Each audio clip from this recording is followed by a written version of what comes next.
Hello, All right. Brandon. How's Hello. it going? Good. Can you hear me all right? Yeah, I hear you. Perfect. Thanks. Sorry, I just switched the link like five seconds beforehand because like the account that I use usually for this stuff just went totally like I tried to contact the customer service and it's all AI bots, you know, and Yep. and so I had to switch over to something I didn't want to use, but you know, it goes on as it is, you know. Thank you for reaching out to our customer service. Not only are you a valued customer, but you're also someone who thinks through these problems in a really Yeah, intelligent exactly. way. Yeah. That's my favorite part about like customer service stuff now because I've had to do it with a couple of things at work too with different programs that all of a sudden are like getting shitified to like the like to a crazy degree. You know, education stuff is getting shitified by AI to the point that like I see it. And you're like, that is a chat GPT answer. So not only are they using AI, but they're not even using their own LLMs. They're literally just like setting up some service to then shoot off to chat GPT to then shoot back to you on their customer service for education. Yeah. It's like, that's great. I love it. It's good times. Yeah. I mean, there's know? a weird thing happening with education, like especially like higher level education, where it's like, obviously we don't want students to use LLMs to like write papers, but we also do need to integrate AI into every facet of what we're doing and then make sure everyone has AI links to summarize all these different whatever. And, you know, but you don't use it to do your homework though. It's like, it's kind of mixed signals a little bit. I know that you know people in higher education, people with higher degrees is like, you know, my wife has a PhD in economics and has been teaching classes and stuff.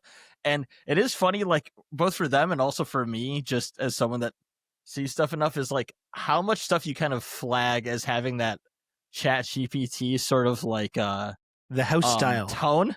The tone of it, right? Yeah. Like I'll be reading an article from like the Washington Post and it's like this guy just threw some bullet points into AI and it's now on like one of the major papers of the United States. Fantastic. It sucks too because I'm a big M- enjoyer. I like using M dashes, and now you can't do it. Now it's like it's like such a flag, right? Even though people did do that in their writing, it was totally a thing that people did, Absolutely. And now you feel like you can't do it. When Charlie Kirk got shot and Donald Trump Jr. R.I.P. put out this big, of course, we carry the flame. And no, he put out this big, like, long Twitter post eulogy, and there was so many fucking M dashes in it. It's like you can't even like write something from the heart when your fucking so-called friend gets shot in the neck. Really, you've got to ask ChatGPT or whatever to do it then? Like, god damn, dude. That shit is the shit that's like the weirdest part is when people use it for things that like aren't official.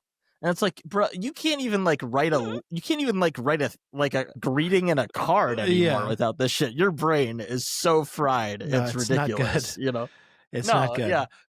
Well, luckily, we're totally. I'm here for the Powerless podcast for talking to a return guest, 3-time guest now, Rob Rousseau, who is the co-host of the Insurgents podcast, my favorite political podcast out there, as well as his daily Twitch stream, the Rob Rousseau Show. Yeah, it was a little embarrassing to look at those wrapped things that come up in 2025 and being like, how much of my time I've set aside to listen to you and Jordan talk. I don't know what that says about myself, but it's great to have you on. I appreciate I've been able to pick your brain before on Canadian politics. Last time I had you on, we talked a lot. It was pretty early on in the genocide in Gaza and got a lot of your insight there. That is, I went back and whenever I have people on the show again, I try to briefly listen through what I've done with them before so I don't ask the same questions, even though we have some specific topics we're going to talk about today.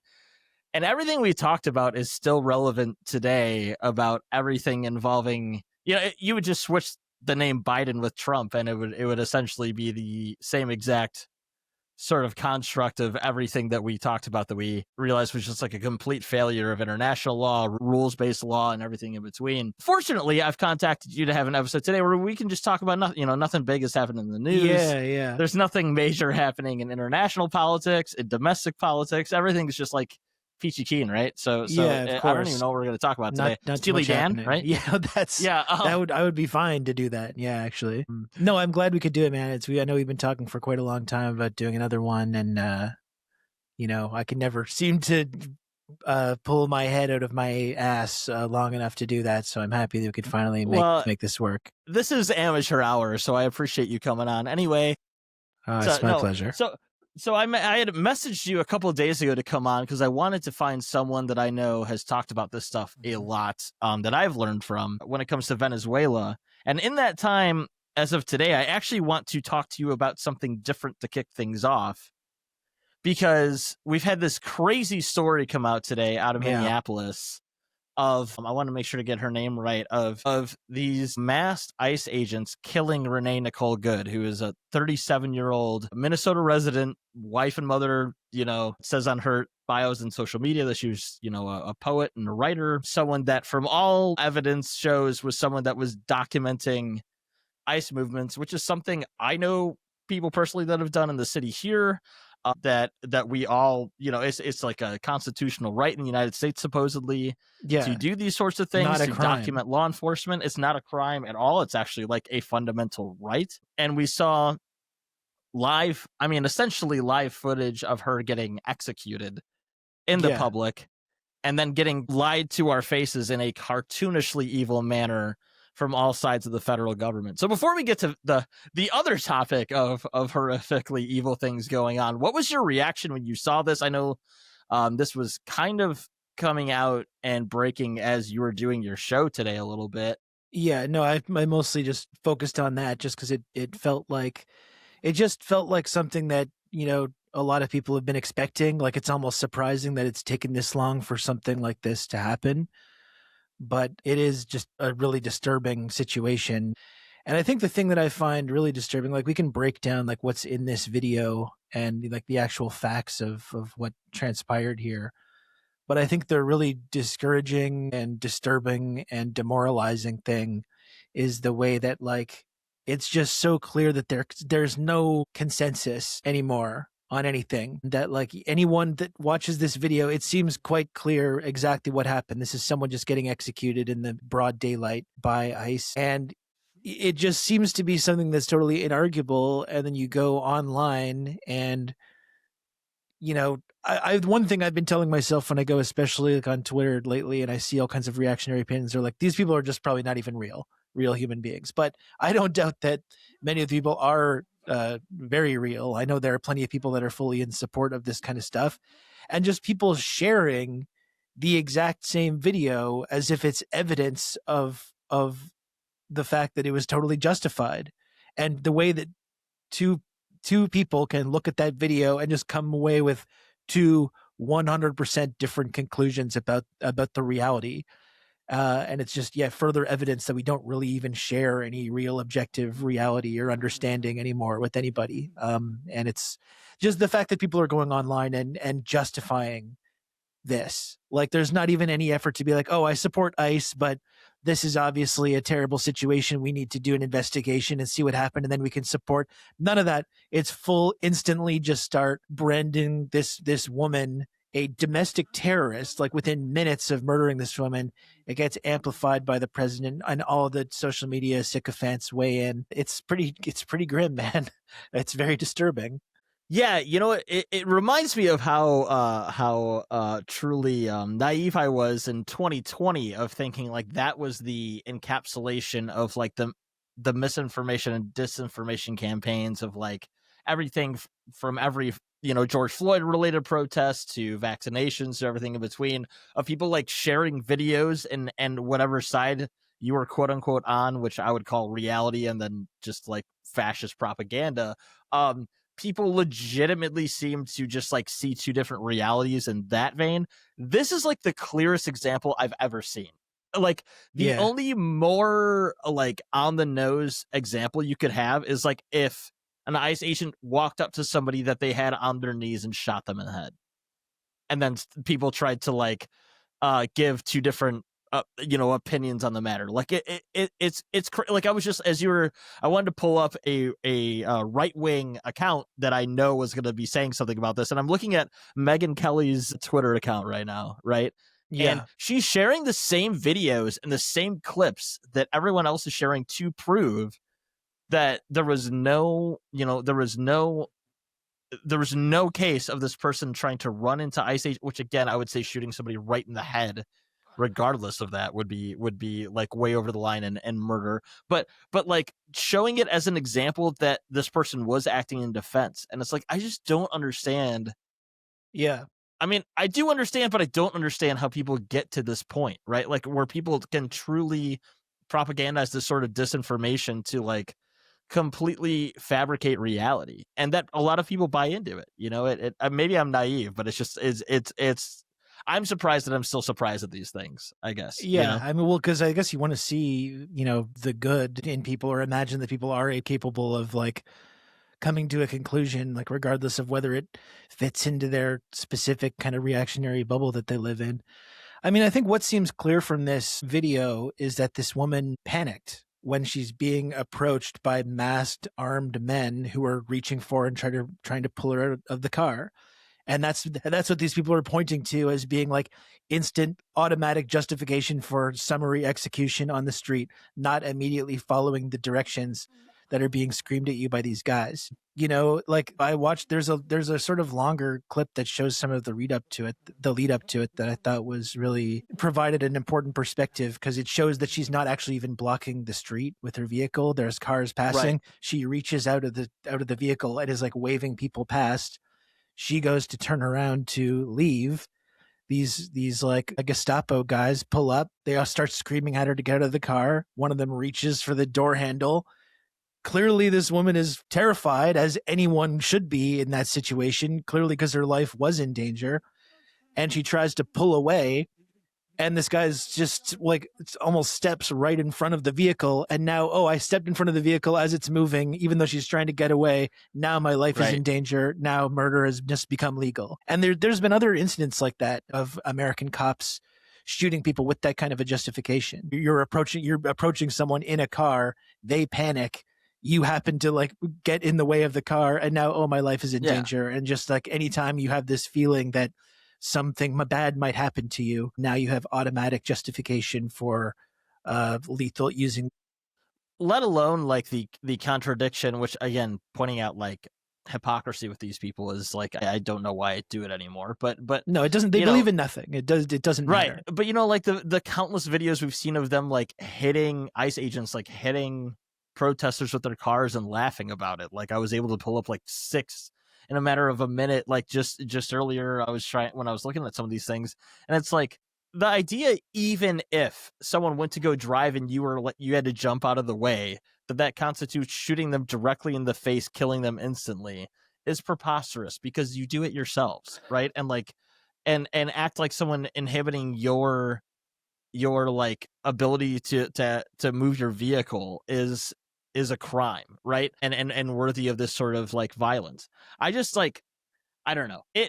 I guess like a part of me has been a little surprised we haven't seen more of things like this happening, with how aggressive they've been in Chicago and Minneapolis, of course, now, in Los Angeles, in New York.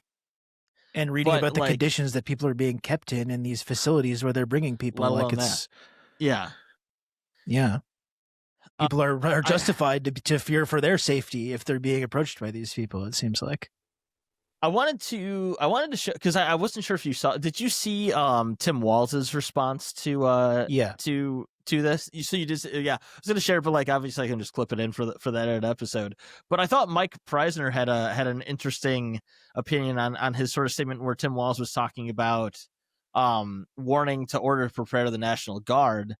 Yeah, the Mike Preisner put in an obvious point too of this, of like the idea from a liberal governor that the response should be, you should bring in soldiers to stand by that would like not do anything other than protect ICE agents. That's what they're there for. Ridiculous. Yeah. Right. Like, so it's also like, I saw, I think his name is Jacob Frey. That's the Minneapolis mayor. He threw out swear words and told them to get the fuck out of Minneapolis and all these things. But like, they don't really have, it seems like they don't have a mechanism to sort of curb this. Right. Like, I don't and we know which side the police are going to be on if it comes down to it, Yeah, that was even the thing that I saw from, and I'm not somebody that endlessly, I'm not trying to be like an ultra leftist dirtbag that like shits on Zohar Mamdani or anything, but people that have been overwhelmingly talking about how he's saying he's not going to have the police, the NYPD, assist ICE, and that's like a big up in New York City. It's like, yeah, but like, even if you take that at face value, all of these state, like, there's no mechanism for the state to fight the state. Like, it's just not going to happen, right? Yeah. Like, it's still going to happen, and at best, they're going to stand idly by, right? Like, it's not this championing thing that I think a lot of liberals and progressives are saying that it is, Yeah, like I think I have a certain amount of sympathy for any like progressive politician that gets to this kind of level. Of course. Not that we should make excuses for them when they go back on their promises or they betray the people that put them there. But like, I think Jacob Frey is a good example because Minnesota and Minneapolis was such an epicenter of the protests in 2020 about police violence. So he was kind of put in this position then. Like, these guys, they're not the be all and end all of the law in these places. Like, these people, and again, I don't want to make excuses for them, but like, they're trying to enact this kind of like whatever mildly progressive vision, and they're in these cities that are literally occupied by like militarized, like an army, basically, especially when you talk about the NYPD. And I would certainly love to see Zohran Mamdani come in and start cleaning house and firing cops and taking away their budget and doing all that stuff. I think one thing that I've come to really start to believe is that that's not really possible to do, even if you wanted to do it. No. They're going to get rid of you really quickly. Even we saw in New York with like Bill de Blasio, they like threatened his family, like just for basically mildly Right. criticizing them. Like, it's insane. And we had the same, to bring it on the Canada angle, we had the same thing in Montreal with the Montreal mayor of the last several years. She just ended her term recently, Valérie Plante, and she was elected on this really progressive platform. And one of those platforms was reining in the police budget. And, like many other progressive mayors, she did a couple of cool things. She created some like community spaces and kind of did this kind of green urbanist approach to local politics, municipal politics. And the police got more money, and she cut money from transit and public services to fund that. It's not because I think these people are bad people. I genuinely think all of these major cities are basically run by a consortium of real estate developers, and the cops are their kind of armed thugs that keep the business going. And if you're going to rise to the top of the political system there, that's what you're dealing with. It's not just like, oh, what I say goes, and we're going to be able to pass laws and change these things. I don't really think that that's possible. Yeah, it kind of reminds me, this is maybe a bit like out of left field, but it kind of reminds me a little bit of like when, and as someone that believes in a lot of these things, like whenever there's like a major mass shooting in this country and people talk about gun reform and various things, and it's like, yeah, but like some of the biggest gun nuts in the world are like chiefs of police and like rural areas and suburban areas where a lot of these things take place.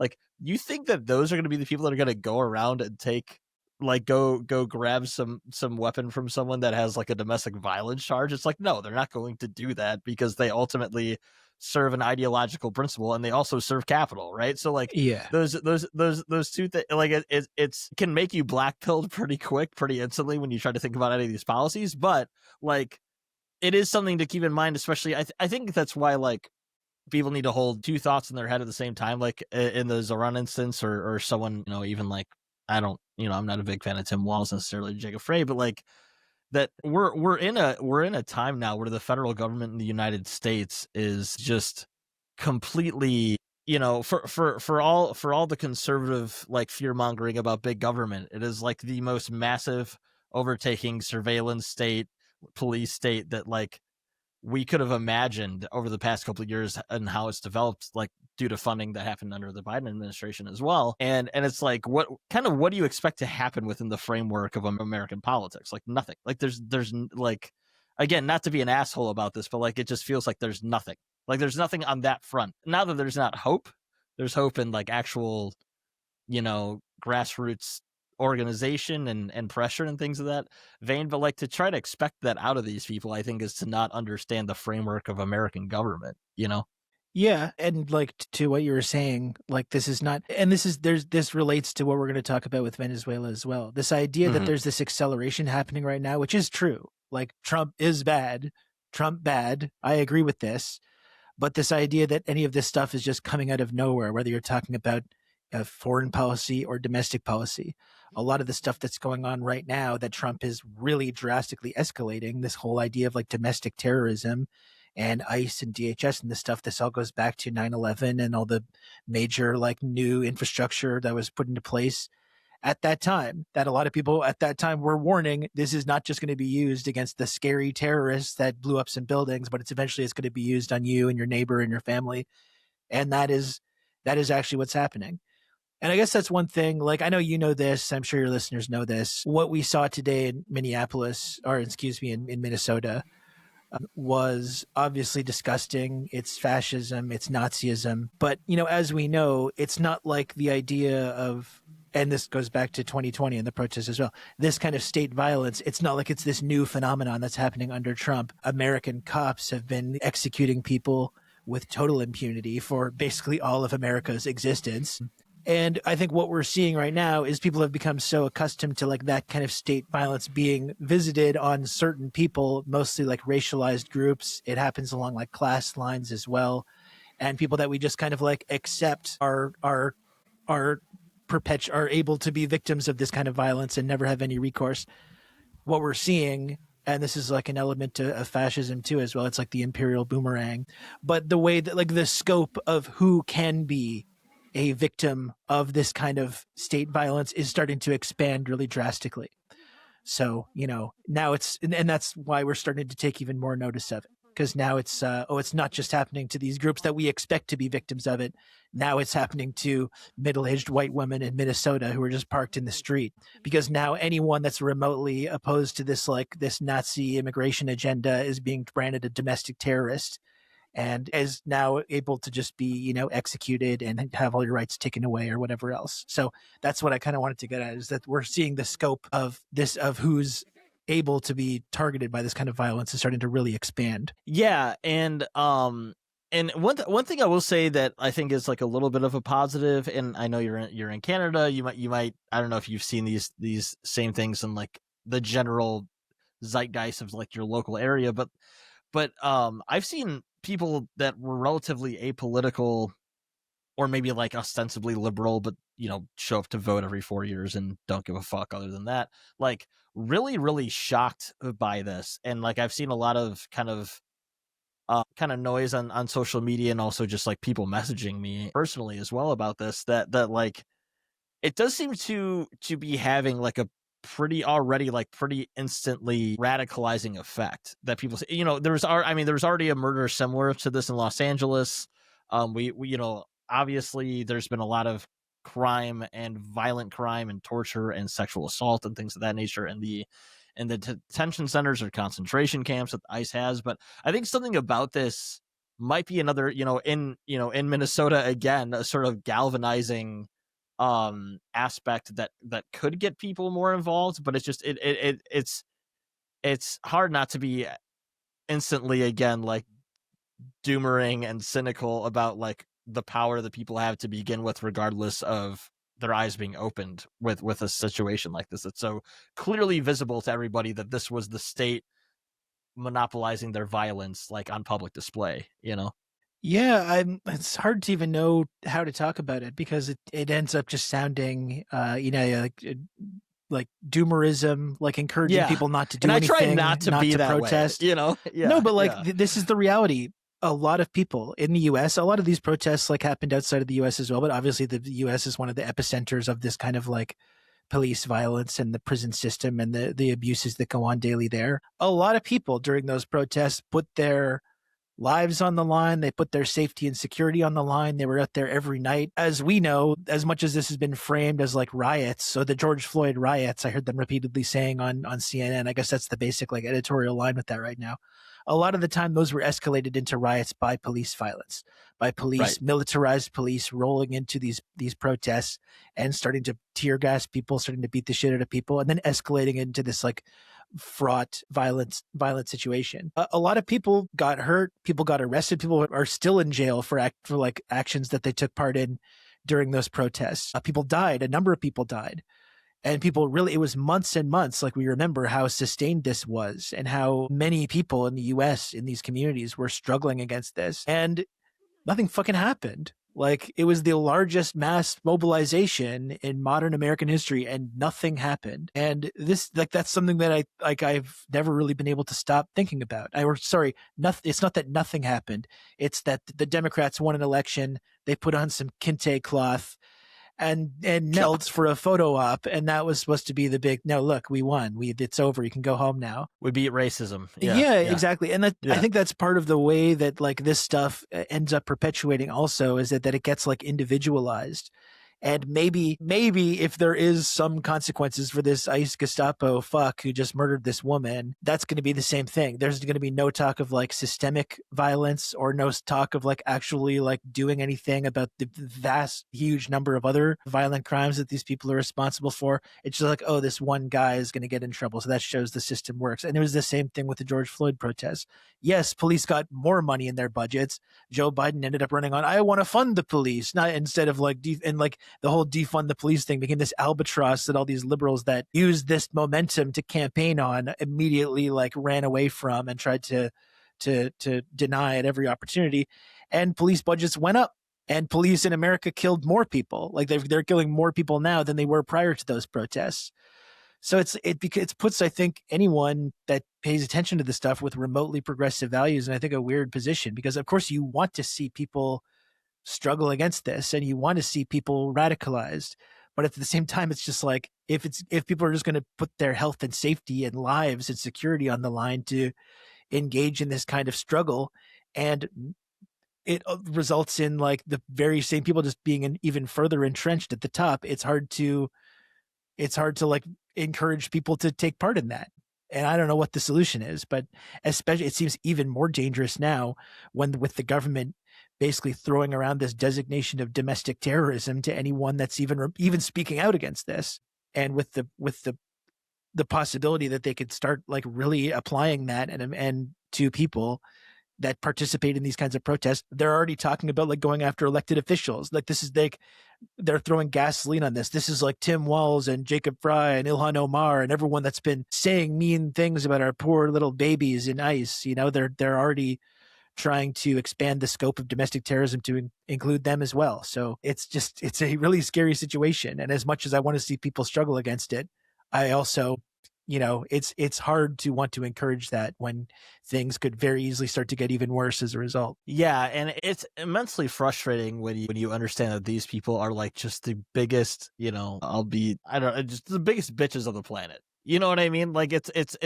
for lack of a more intelligent phrase, like it's literally just people like not being able to accept any criticism, people like freaking out and like melting down over basic facts and criticisms and critiques, and instead like going after people to the nth degree. I mean, like, I'm no fan of Mark Kelly, but like as an example, when he talked about people doing like the illegal orders, and now they're talking about like demoting him and things of that nature, it's like it's hard to understand how the people that like the cultural zeitgeist of MAGA, that people are, that were like ripping on people for being so sensitive, snowflakes, whatever, are now the people that, like, when people say words you don't like that are critical of government in the United States, are now coming after you over words, you know. But that's, you know, again, hit dogs holler. Yeah, well, this whole idea of whatever, like, oh, you're you know? calling us fascists. You're calling us fascists. That's actually an incitement to violence. Yeah, you know. And you're Charlie calling us Kirk said, Nazis. this is as a result of all these Yeah. people that have said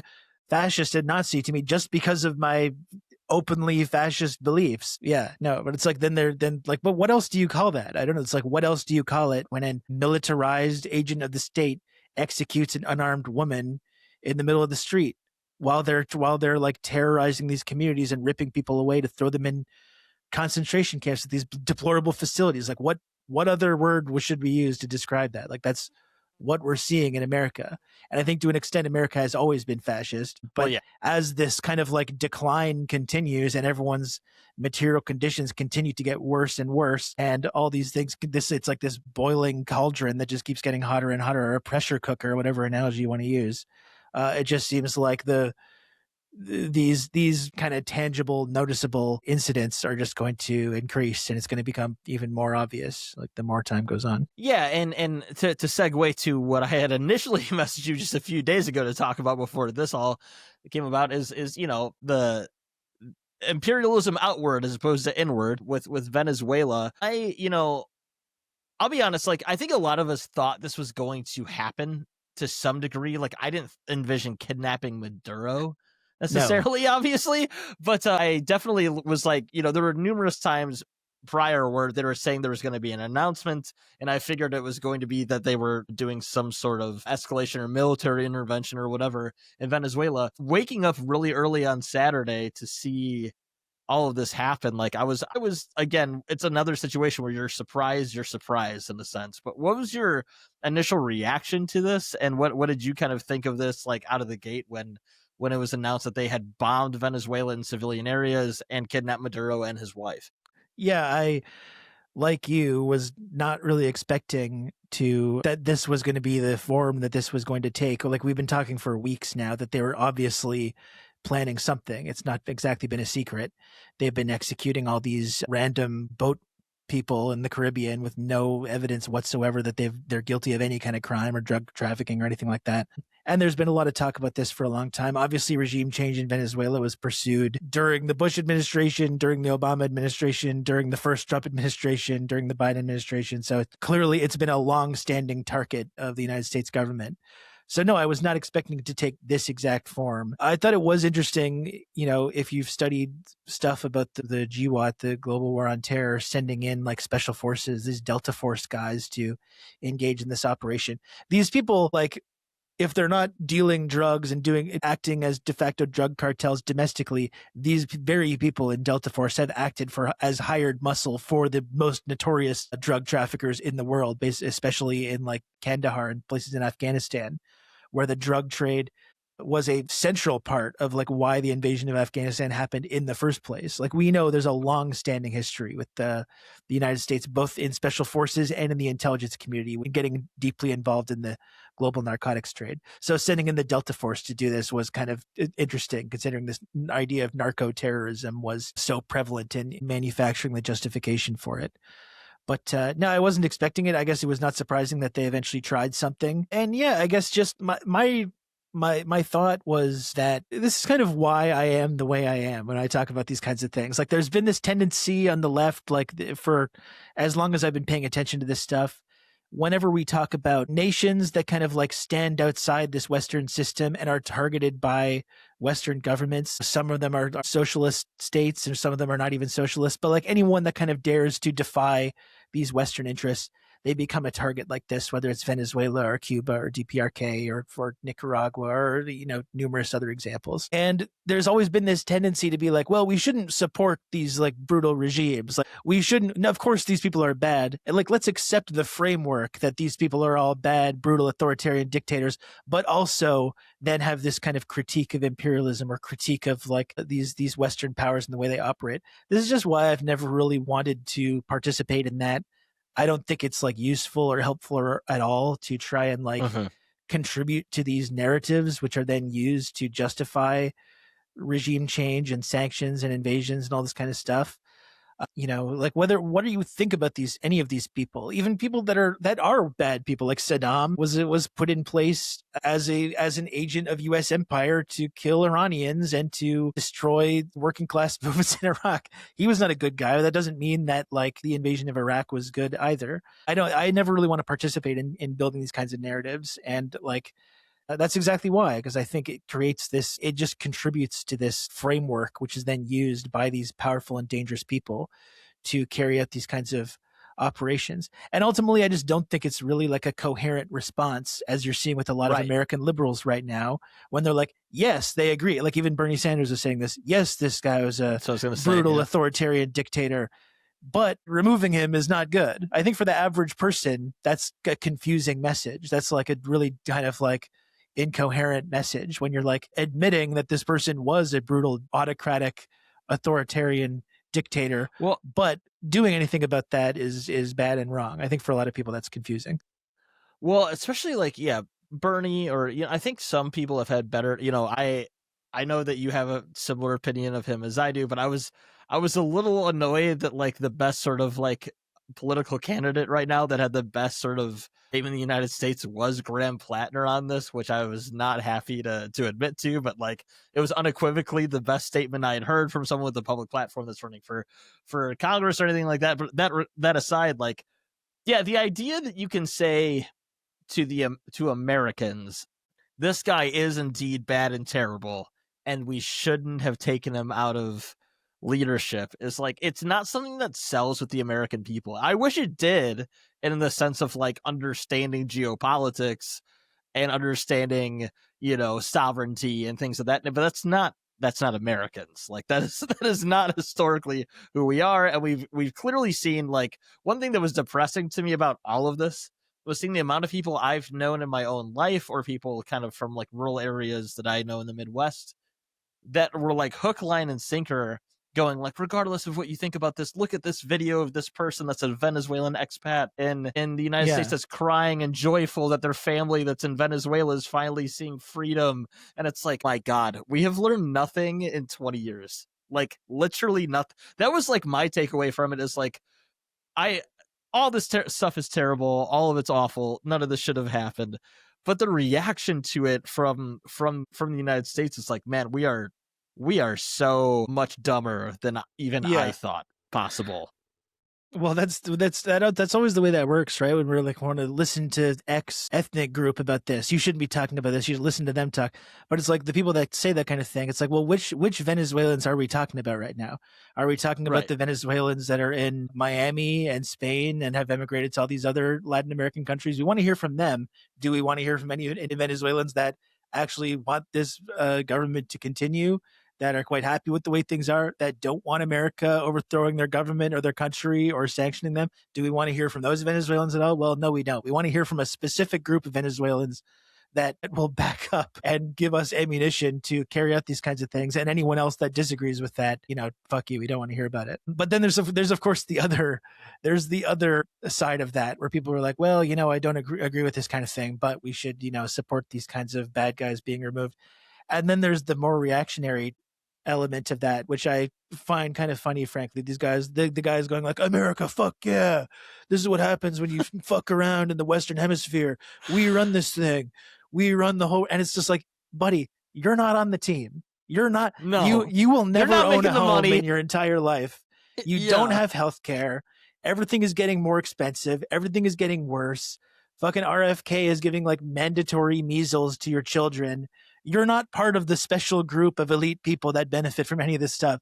And these people, like, they have nothing to hold on to. So all they have is to like cheer on the brutalization of people around the world.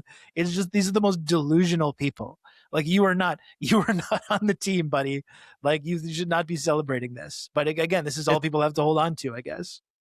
It's that Drake meme, like over and over and over Blood again. think he on the team. Yeah. Yeah. I know. Like, I think about that, like, it happens so often where people are saying like we, and it's like, buddy, you sound like the person that like is a super fan of, like the Chicago Bears or something. When they win, it's like, we won. It's like, buddy, who's we? Like, you did nothing. You're not getting the ad revenue from this. Like, what are you talking about? Like, I will defend it because I'm a sports guy, and I think if you're a fan of a sports franchise, you should be allowed to do that. But or the other guys are like, if only that fucking defensive tackle hadn't done that, what a bum. And he's just like sitting around, and he's like, you've never done a sport in your life. If it wasn't for my bum knee, I would have been out there. These elite professional athletes.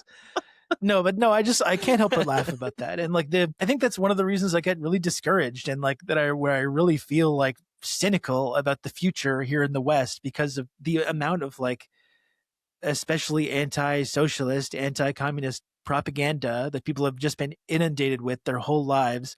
They can no longer like understand anything about what's going on.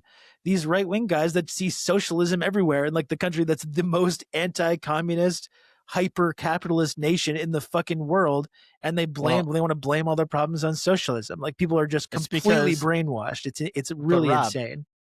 It's because, to be fair, we do have Newsom and Nancy Pelosi in California. Yeah, exactly. That are Marxist-Leninists that are just trying I mean, to bring it all I would down. be happy if Nancy Pelosi was a Marxist-Leninist. I think I think that'd be fantastic. thrilling. Yeah, I think that'd be thrilling. But like, that's not what's happening. Like, people are just completely, their brains have just been melted. And this process is just going to be expanded even further by, AI completely eliminating our ability to tell what's real and what's not real. That's happening too. But that's the same thing. And it's the same thing with like these people that are cheering on ICE executing American citizens or just targeting these immigrant communities and brutalizing them, like thinking that that's benefiting them somehow. Like if you like genuinely, like if you really think that the reason that your life is hard is because of like Somali immigrant daycare fraud in Minnesota, like there's no helping you. You're just a lost cause. Like there's nothing you can do. And you're just cheering on these fucking Gestapo freaks killing people. And these people are not like, they're being robbed blind. Their whole future is being stolen from them by these rich and powerful people. And they're the first people to spit shine their boots the first moment they get. It's just really a sad state of affairs. Well, that was, I maybe you would disagree, but I don't think you would. But it's kind of like I tried to point out to a few people because, again, I live in a rural area. I live, my family's from a rural conservative area. So I try to find ways to talk to them about these sorts of topics. I think it's important to talk outside of progressive bubbles or outside of cities and just people that are interested in these sort of things to talk to me about it. And when I would tell them, like, actually, like, I told them unequivocally, like, no, actually, there was international overseers of the last Venezuelan election, and all of them said it was valid that Maduro won the popular vote, won the election, and he is the president. And just to see people like try to grapple with that, and also like their complete like anti-socialist, anti-communist framework that is like just taught them like this country bad no matter what unless they become a vassal state. It was like truly, I shouldn't say surprising because it wasn't surprising, but it's still eye-opening in a way of like how many well-to-do just normal people can't grapple with the idea of like a country with a different set of frameworks of government and ideals actually had an election that was validated by international groups. And we still just in our mainstream media paint it as though, well, he real leader because this was not a real election. Like it's that sort of deal that they do all the time where again, it's just like, it melts your brain. Like, I don't know how else to describe it other than that, Well, one of the things that I like to talk about or think about, when this subject comes up as well, because I had people that I know and like saying like this recent Venezuelan election, there might actually be some evidence that there was some fuckery going around. There was some kind of like shady activities going around. And it's like, okay, let's actually just say that that's true. Let's say there was in this recent Venezuelan election, I don't know what's true and what's not. Let's say there was some kind of like a fraud or something going on. My question is like, at what point are countries allowed to respond when they're constantly being targeted by electoral interference? Like, think about the ways that the absolute freakout that happened in the United States about Russian electoral interference and Russia's interfering in our elections. They like made some memes. They're putting they see like discourse going on that's tearing America apart, and they put resources into amplifying both sides. Oh my God, this is like makes everything. It's outrageous. Let's have hearings. Let's have this nonstop conversation. There was years and years of like all this shit about Russia interfering in American elections. Like, try to imagine, like, you're being in Venezuela, the world's foremost economic and military power for multiple decades, has been sanctioning your country, has been deliberately destroying your economy. Like, not a big tinfoil hat conspiracy. They openly admit that that's what the purpose of these sanctions is to do, to completely try and like ensure that you do everything possible so your society's in this state of like conflict. And then, of course, when protests or whatever do start up, then you get NED funding and you get whatever other funding or support for these like protesters. And then if the state does anything to those protesters, then all that goes on Western media and look at them repressing all these protesters. It's like this nonstop cycle of propaganda. But yeah, imagine you're in Venezuela, you got the foremost military and economic power in the world just openly saying, no, we don't support this person winning the election. We need the other person to win the election. For Venezuela to have freedom, they have to lose and they must lose.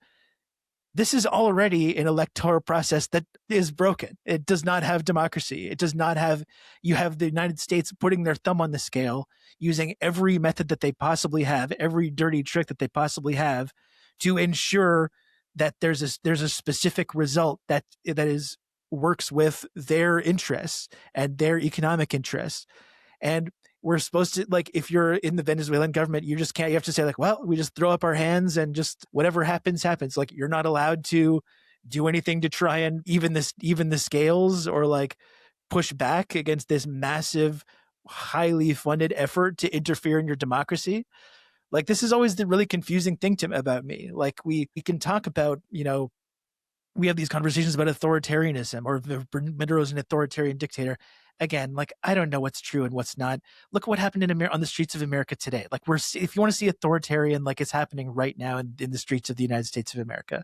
If you don't want to look there, you can look in Israel, or you can look in Saudi, or any of these like Gulf state dictatorships that are allies of America, that are funded by America, that have America's full support. The idea that America cares at all about authoritarian dictatorships at all is laughable to begin with. Like, let's talk about like why this stuff, when you're trying to, and this goes all the way back to discourse that was going on during when the USSR was around too. It's just like, let's talk about how these places are developing. You're developing and trying to have a different kind of society with different kind of values and a different kind of economy with a gun pointed at you constantly, and the world's foremost military doing everything they can all the time to try and interfere. And then when these countries do things to try and counteract that, they have like, oh, well, we need like a secret police. We need our own people trying to like prevent this stuff from happening. We need to like have laws enacted or do things to like prevent the ability for these Western countries to come in and interfere with what they're doing. And then when they do that, we describe them as being like authoritarian or dictatorships or whatever. And that's, we never really want to talk about how, if you want to acknowledge or say that this kind of stuff is going on, political repression or political prisoners or getting rid of media outlets you don't like or whatever they say about Venezuela or Nicaragua or anywhere else, we have to talk about the fact that this is often being done in reaction to open and explicit destabilization campaigns being perpetrated by the United States of America, which they've done all over the world over and over and over again, often with brutal, violent results. Like, they've put in plenty of neoliberal dictators throughout Latin American countries that were dealing with kind of like socialist resurgences. People in Latin America are familiar with that. They know what happens. Like, this is like an American tradition at this point. So I do think we need to talk about, if we wanted to have a conversation about authoritarianism, how a lot of the time these tendencies that we're pointing to, and sometimes on the left, we wring our hands over, they're taking these undemocratic steps, they're banning media, they're doing this and doing that. We need to talk about how that's happening in this context where these countries are under attack for years and years and years. And the moment they do anything to try and protect themselves or protect their revolutionary gains, we use that as more of an excuse to invade and destabilize and sanction and, use black propaganda or whatever else it is. That's right. Something I don't think we talk about enough. Well, it's even like, in connection with what we were talking about earlier with ICE and this recent murder they did today. It's kind of like, I shit you not, it's like yesterday there were videos of people going like, well, here's what Maduro did to protesters and showing videos of, and it's like, or Iran. There's protests in Iran right now, and it's like, if any protesters are harmed, we're going to bomb the country. It's like, what the fuck? The lack of self-awareness is incredible, right? But I do want to get to a little bit of, because everything you said is better than I could put it, so I'm just gonna throw out a few other things here for you that I know you've already talked about some on your other shows as is, but the responses, we talked a little bit about the Democrats and Bernie, that like at best a lot of times they're like, it's this guy's a bad, brutal dictator, but you still shouldn't take him out of power, which again doesn't sell well, I think. But I thought Keir Starmer and Mark Carney both had some interesting, to say the least, truly responses pathetic to people. this. Yeah. So let's start with your own home country of Canada. What was your response overall to the Liberal Party and Mark Carney, or just the Canadian political apparatus in general, of like their response to this overall? Like, what did was there anything that they said to you that was surprising, or was it overall as pathetic as you would have expected?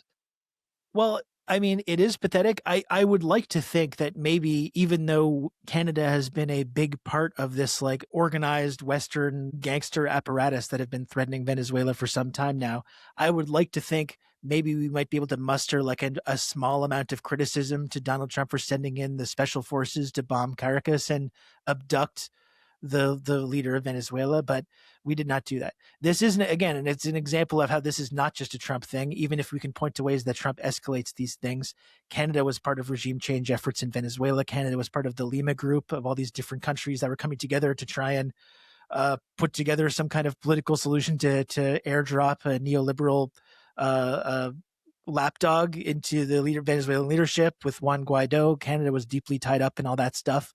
So this has been, Pretty pathetic. That was Carney's, Carney's response here was, I think, pretty unsurprising. They've been saying like, we just don't recognize Maduro or his government, which, you know, we can get into that as well, but it's not surprising that they went along with it. I would like to think that they could maybe muster a small amount of criticism for how brazen and completely outrageous it was, and how it's obviously a gross violation of anything resembling international law. I guess just the final thing that I'll say is just this whole idea of like, because this was part of the discourse we were seeing in Canada, of just like, well, you can't kidnap a head of state. There was a few people like in the Canadian political world, you know, candidates and MPs that were kind of saying this kind of thing. Okay, well, you can't just go and kidnap the head of state of another country. And there's this kind of finger wagging saying like, well, he's not actually the head of state. We don't recognize those elections are not legitimate. So he's not actually the head of state. So that makes it, and it's like, I'm sorry, no matter what you actually think about this man or the Venezuelan electoral process, whether you in Canada have decreed that it's just illegitimate, regardless of what you think about that, he is the president of Venezuela. You can't just like decide that someone, go into Venezuela, ask any person who is the president of this country. They're going to tell you it's Maduro.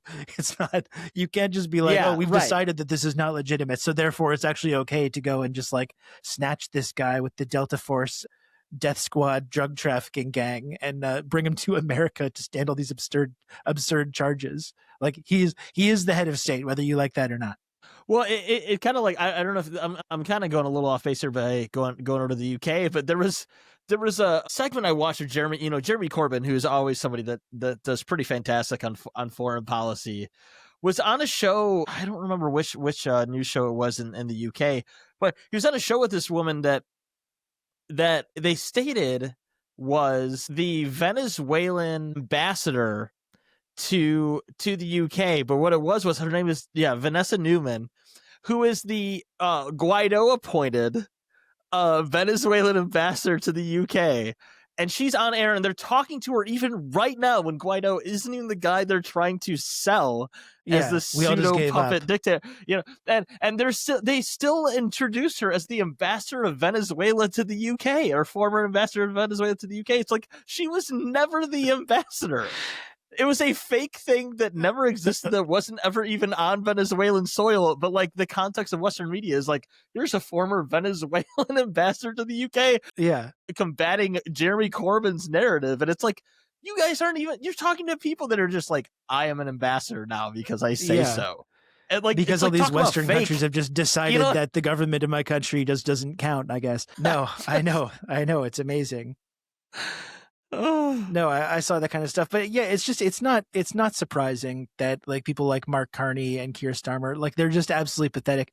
I think one thing that Trump has made clear is like, which I think is actually quite valuable, is that like countries like Canada and the UK and really all of Europe don't really actually have sovereignty. Like we're vassals to the United States. These guys are just absolutely petrified to piss off Trump. He was elected on a platform of, I'm going to stand up to Donald Trump. Yeah. Is literally, I recall something like exactly. That. Yeah. But like really, like if Mark Carney was a governor of the American colony or territory of the Canada, what would actually be different about what he was saying? It's just kind of like managing expectations for people that live here, not criticizing them at all for this completely outrageous thing, and then being like, no, of course we agree that the government is not legitimate and we support this kind of like this democratic restoration. And one thing Trump did too, and you don't want to hand it to him, but just the fact that they tried to do this whole process with Mercado, they gave her the Nobel Peace Prize. More evidence that this has been more evidence that this has been planned for a while. And then Trump, to his credit, is like, no, we're not going to put her in charge. No one actually likes her. She's not actually popular, which is true. Which is true. He got burned once before by his advisors telling us, no, everyone loves this Guaido guy. Don't worry. He's going to go in and he's going to get this widespread support. Just no one, they're like, who is this guy? We don't know. So to Trump's credit, not he was even just that, like, but do you remember, this is a side note, I'm going all over, but like, do you remember when Guaido was actually, there was a video of him out in Venezuela, he showed back up, and he got beat up and chased away by Venezuelans that were like, we fucking hate you, you are a puppet bitch, like, you know what I mean? And she is even more unpopular than he was at that time. Yeah. Well, and she's out there being like, no, invade my country. It's going to be great for American private oil companies and stuff like that. She's just making it abundantly clear. And now she's pathetically groveling on TV being like, we'll share the Nobel Peace Prize. I'll give it to Donald Trump. So it is funny that like someone like that was poised to be kind of like airdropped in to be the leader is getting humiliated like that. But this is probably like, if they had tried to do that, if they had tried to say like, oh, we've now abducted the actual leader and this lady's in charge now, it would have turned into an instant debacle and probably civil war. Yeah. And that may have been prevented from happening, at least for now, by the fact that Trump's just like, yeah, no, we're not going with her. Which, you know, again, you don't have to hand it to him, but it was at least quite funny. Yeah. I think it's very telling in a way though of like, that it very could well be that it was not due to strategy that he came to that conclusion. You know, it was maybe a lot of pettiness, but like I'm here for it regardless. You know, just like he went after Maduro because of his dancing.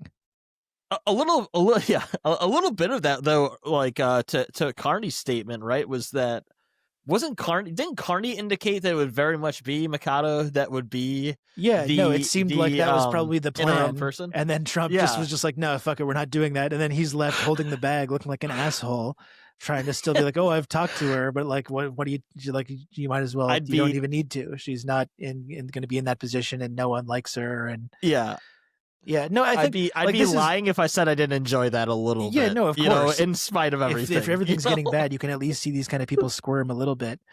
No, like this is, I think when you talk about, you know, Canada's approach to imperialism or neocolonialism or regime change and stuff, like this is, you see the difference. Like I said, Canada was part of like the Lima group. We're trying to like do the kind of like woke version, the woke liberal version of regime change. And then Trump just gets in there in the first term and it appoints like Elliot Abrams and these like Cold Warrior psychos that are responsible for like massacres and like awful human rights violations in Latin America in the 80s when they were doing this exact same thing. Trump goes in and exposes the whole thing to everyone so everyone knows it's just an act of like naked imperialism and it has nothing to do with human rights or democracy or anything like that. That's one level. Again, I don't like Trump. I don't want to give him any credit. I think it is at least useful that Trump has completely given up any pretense of using this kind of language, this kind of like liberal language about like human rights or democracy or freedom or all that stuff. I think it's actually kind of valuable for us at least to know what we're dealing with when he's got him just saying like, no, we're taking the oil. We're going to have so much oil coming to the country because of the oil that we've taken. And he knows has nothing to do with human rights, and he just doesn't bother using that kind of language. And it makes people like Mark Carney and Keir Starmer or Justin Trudeau previously look like morons because they're out there still trying to sell this regime change operation as being this like humanitarian effort to protect democracy and help Venezuelan people. And then you've got the head of the mafia out there that we're like all the junior partners in, just openly acknowledging that it's about grabbing resources and just overthrowing governments that stand up to them. So it at least makes it clear for everyone to understand the dynamic of what's happening. Absolutely. Because I saw a little bit of it. What was the overall, was there like a poignant like NDP response? I know they're kind of like in an interim with new leadership. Was there anything there that was like, there was better or less bad? There was a couple of NDP MPs that I thought had pretty solid responses. I think for most of the leadership, the people that are running for the NDP leadership right now had okay responses. One candidate, Avi Lewis, who like he got criticized because he put out a statement that said something along the lines of like, it doesn't matter what you think of Maduro. it's not legal or moral to be doing this.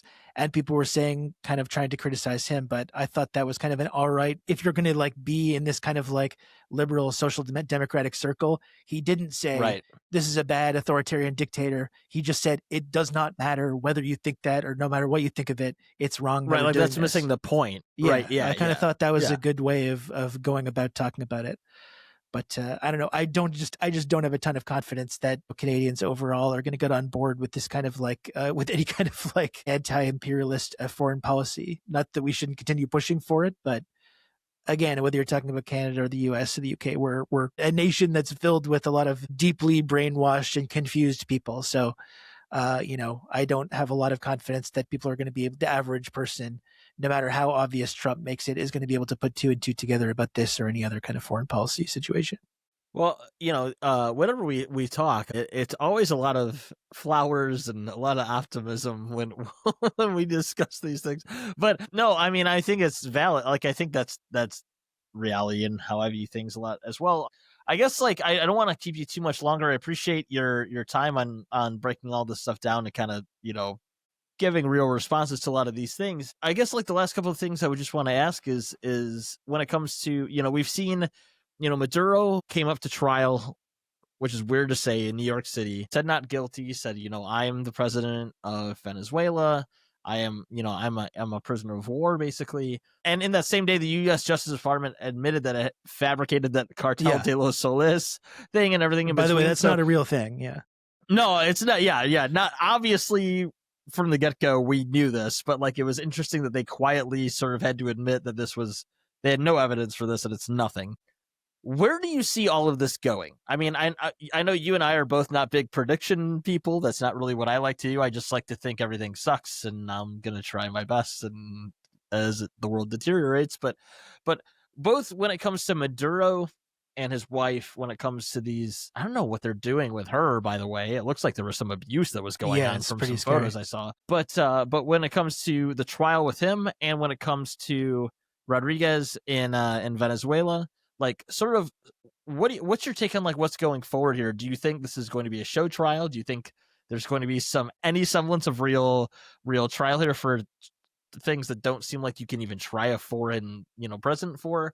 And what do you think is Rodriguez's angle here? I know there's been a lot of leftist quote unquote people that have been throwing a lot of theories out there that I find kind of odd, but just kind of your sense in general. I know these are sort of different things, but like your sense in general of these, and we can kind of wrap up from there. Yeah, sure. I mean, first and foremost, I'm not going to claim to be this like huge expert on like the Venezuelan government and like that. I know a little bit about the Bolivarian Revolution and the broad strokes of what's been going on in terms of like sanctions and everything for the last couple of decades. So a little caveat there. So you get two things there. Like in terms of the trial, like you alluded to, it just seems like there's some weird stuff in this indictment. Like it's so bizarre to have this like foreign head of state in New York dealing with like charges about like amassing machine guns in their country. It's just like, it's really strange. It's hard to imagine a situation where this, like if there was any actual like real legal framework here, would actually be resulting in a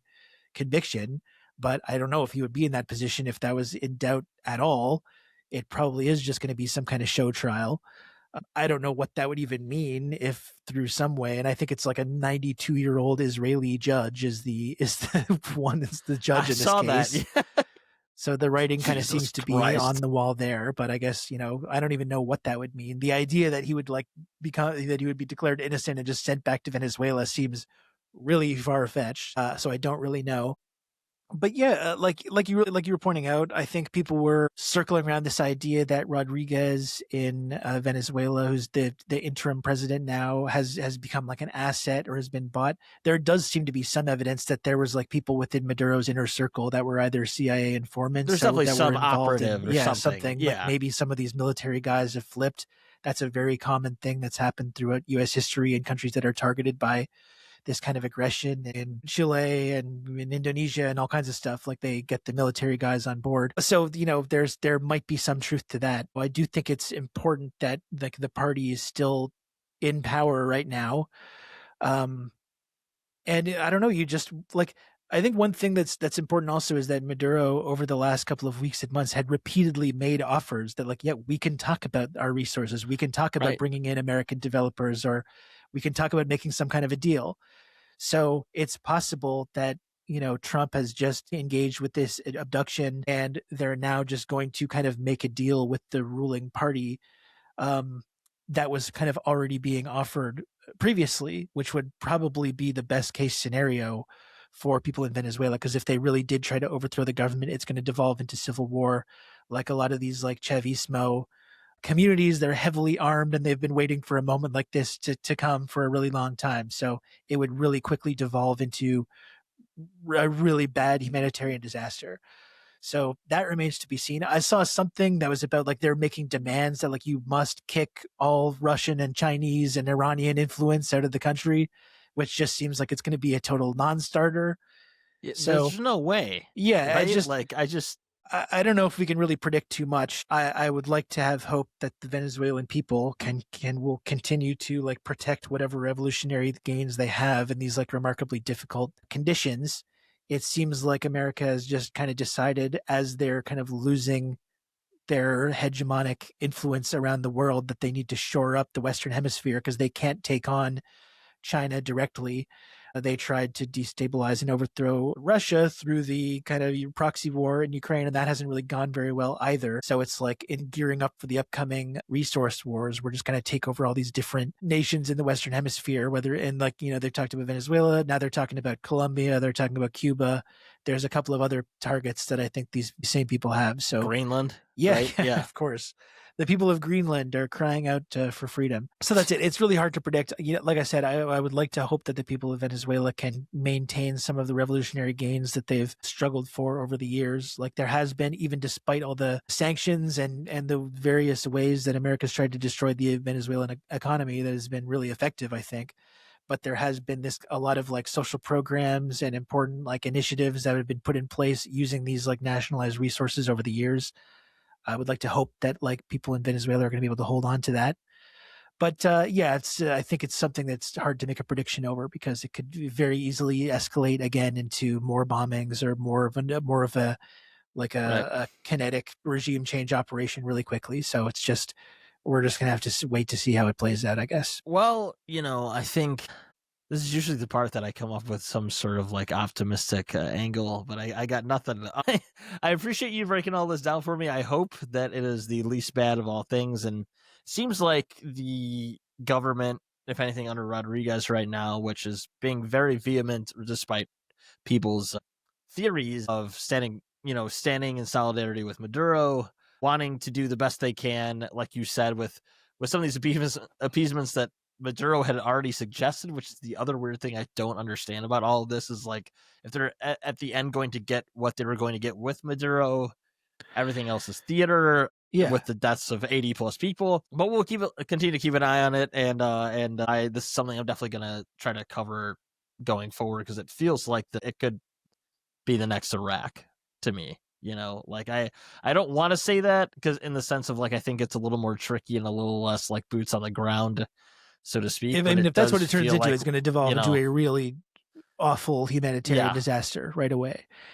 But I think like to close it off, I think like when we make this comparison with Iraq, I think one thing that's been interesting about watching all this unfold is how little effort is being made to convince anyone of anything. Like I really remember that period of the Iraq war and all the media being on board, and Colin Powell going to the UN and going through these international institutions and the coalition of the willing, and he's spending a really long time getting people on board with this. You also had like 9/11 that had really radicalized a lot of people, and where Americans were ready for blood. So there was that as well. And really there's just none of that this time. That I find kind of fascinating. Or even like a staunch like approval from the public on it, right? Like, no, I mean, it's actually quite unpopular. There's MAGA, but that's really about it. And even some people in that faction are not for this, right? Yeah.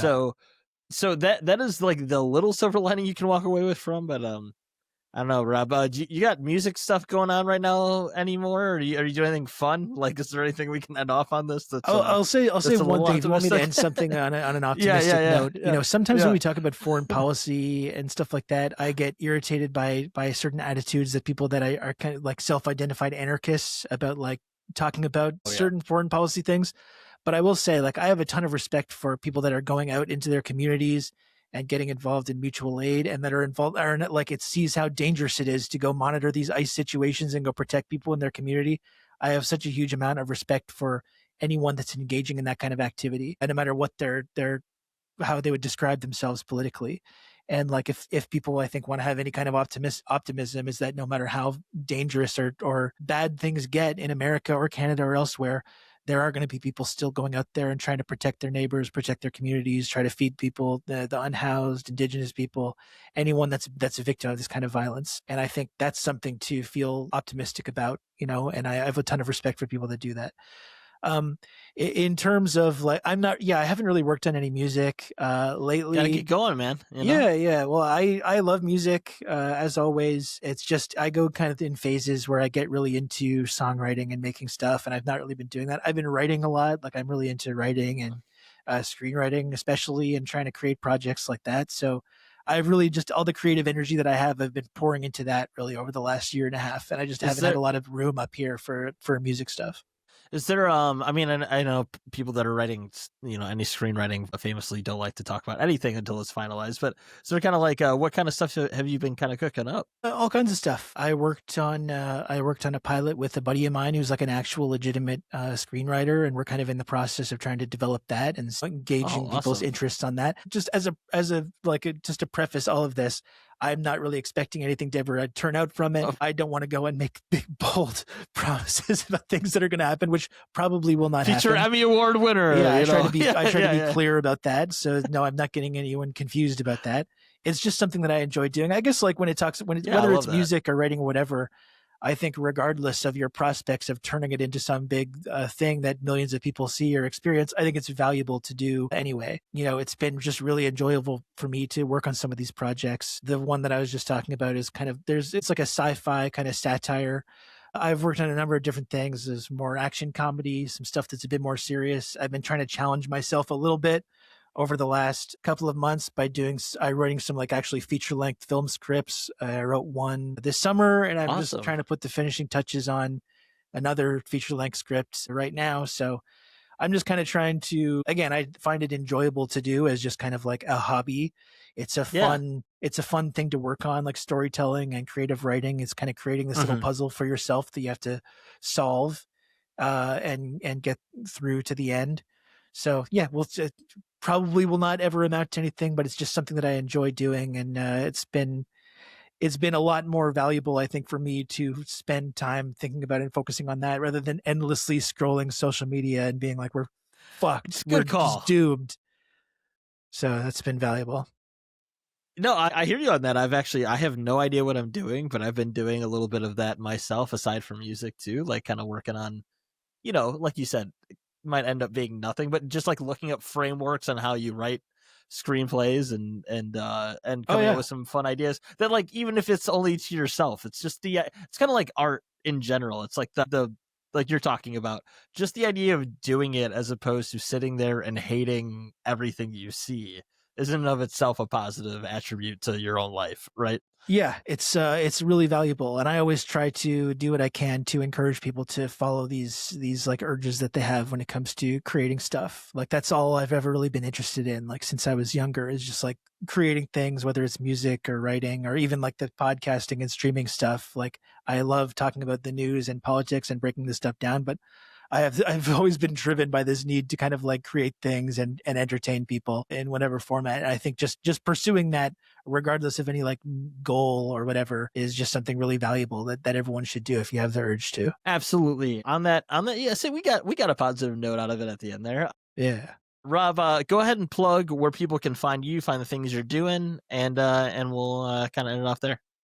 Yep. I'm on Twitch mostly every day, twitch.tv/Rob Rousseau. Stream for about 3 hours per day. Sometimes it's more news heavy. Sometimes it's more just like chit chat. I do love to talk about The Last and Jedi, art and culture. A lot of Last Jedi talk. Yeah. Unfortunately. So there's that. There's the Insurgents podcast that you referenced earlier. That's insurgentspod.com. A couple episodes a week of that. That's what I'm doing. You can find me on social media if you want. I'm on there less and less. Basically, I've started to really withdraw from like being part of that world as much as I maybe was at one point, but I am still on there. So you can find me on Twitter and elsewhere as well. And of course, all that stuff will be in the link notes below for anyone hearing this on a recorded end. Rob, thanks so much for your time. I really appreciate it. Thanks, it was Brandon. great to break this down with you. I'm glad we could do it. I'll talk to you soon, man.